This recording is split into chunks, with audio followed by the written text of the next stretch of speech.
Une proche des victimes, inconsolable. Des populations ahuries qui toutes focalisent leur attention sur ce conteneur dit de la mort.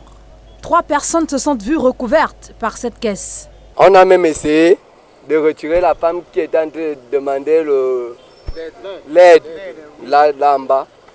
On n'a pas pu. Bon. C'est lui que la moto a écrasé, donc la voiture a écrasé ici là.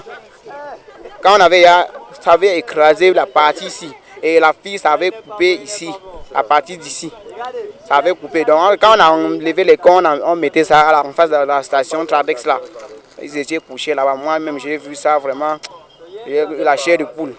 Il était environ 17h hier 19 août, quand la scène s'est déroulée ici au quartier Awa Escalier à Yaoundé. Cette semi-remorque, dont voici la partie avant et là la partie arrière, s'est renversée comme on peut le voir sur ces images amateurs. Ceci avant que le conteneur ne se détache. Le conducteur du véhicule, depuis lors introuvable, aurait été fauché par un moto-taximan. C'est arrivé là, il a fait une fausse manœuvre. Après, ça s'est renversé. Le lieu du drame est depuis hier au cœur de toutes les curiosités. Les forces de sécurité sont aux aguets pour empêcher aux riverains de vider ce conteneur des tonnes de sacs de sucre qu'il contient.